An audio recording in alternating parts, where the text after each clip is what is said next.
حضور یہ سوال مسٹر مدن ککریا صاحب جو کوم لین ویسٹ نیو مالڈن سے ہیں جی ان کا ہے، اور وہ اس محفل میں تشریف رکھتے ہیں جی لیکن انہوں نے مجھے کہا ہے کہ میں ان کا سوال پڑھوں۔ ٹھیک ہے، شوق سے۔ ان کا سوال ہے کہ ہم ہندو بھی خدا کو مانتے ہیں، ٹھیک ہے اور اسے اوم کہتے ہیں۔ جی ہمارے عقیدے کے مطابق اوم سب سے پہلا خدا کا نام ہے۔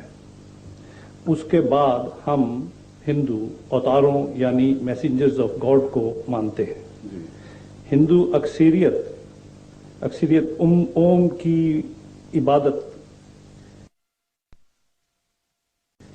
ان اوتار کی وساطت سے کرتی ہے۔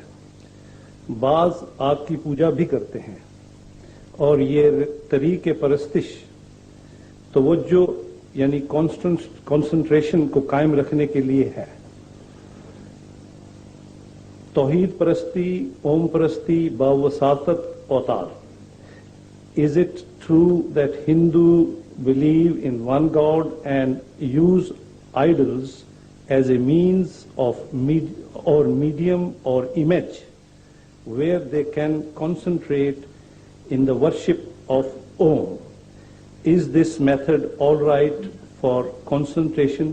کیا یہ طریق عبادت توجہ کو قائم کرنے کے لیے درست ہے؟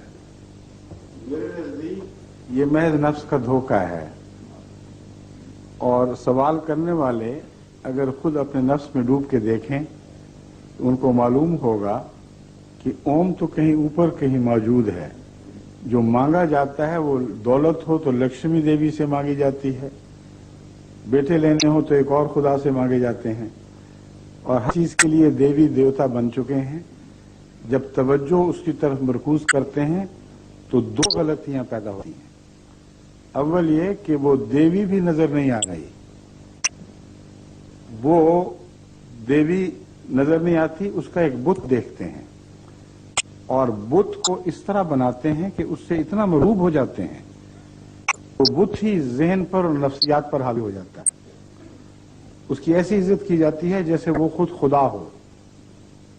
اگر صرف کنسنٹریشن کے لیے کچھ کرنا ہو تو لکڑی کا ٹکڑا سامنے رکھ لو، کوئی مٹی کا گولا سامنے رکھ لو، تو کنسنٹریشن والی بات تو پوری ہو جاتی ہے۔ مگر آپ نے عبادت کی، ٹھوکر مار کے اس کو ایک طرف کر دو کہ تو مٹی ہی ہے۔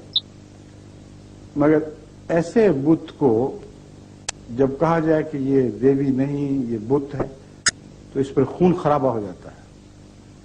ایسے بت کو نقصان پہنچایا جائے تو جو مٹی پتھر کا بت تھا یا لکڑی کا یا کسی دھات کا بت تھا، اس کے بدلے انسان کی ہڈیاں توڑی جاتی ہیں، اس کا خون بہایا جاتا ہے، حالانکہ خدا کو تو کچھ نہیں ہوا، وہ خدا اور ہے۔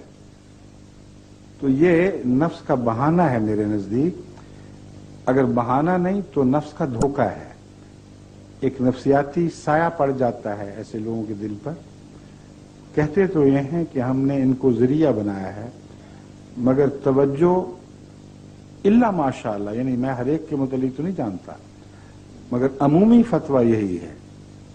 میں ایسے ماحول میں پیدا ہوں جہاں میرے چاروں طرف ہندو بستے تھے، ہمارے گھر کے سامنے ہمسائے میں ہندو رہتے تھے۔ وہ پیپل کی جب پوجا کرتے تھے تو خدا کی نہیں کیا کرتے تھے، پیپل ہی کی پوجا کرتے تھے۔ بت سامنے رکھتے تھے تو اس بت ہی کو وہ اہمیت دیتے تھے۔ اس لیے یہ کہانیاں بھی وہ ملیں گی کہ بت نے دودھ پی لیا، بت نے آنکھیں کھولی، بت نے حرکت کی۔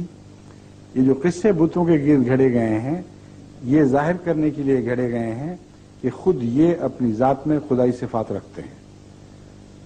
اس لیے یہ شرک ہی شرک ہے۔ توجہ کا ایسا انتشار اپنی ذات میں خدا کی طرف توجہ قائم کر لیے کے لیے نہیں، بلکہ توجہ ہٹانے کے لیے ہے۔ اس لیے آخری خدا کے تصور سے کچھ نہیں مانگا جاتا، ان جھوٹے مصنوعی تصورات سے مانگا جاتا ہے۔ اب یہ بات دوسرے پہلو سے بھی غلط ہے۔ میں نے کہا تھا دو نقص ہیں اس میں۔ اول یہ کہ جن کو یہ دیوی دیوتا کہتے ہیں ان کو فی ذات ہی خدا کے ساتھ ہمیشہ سے موجود بتاتے ہیں۔ میں نے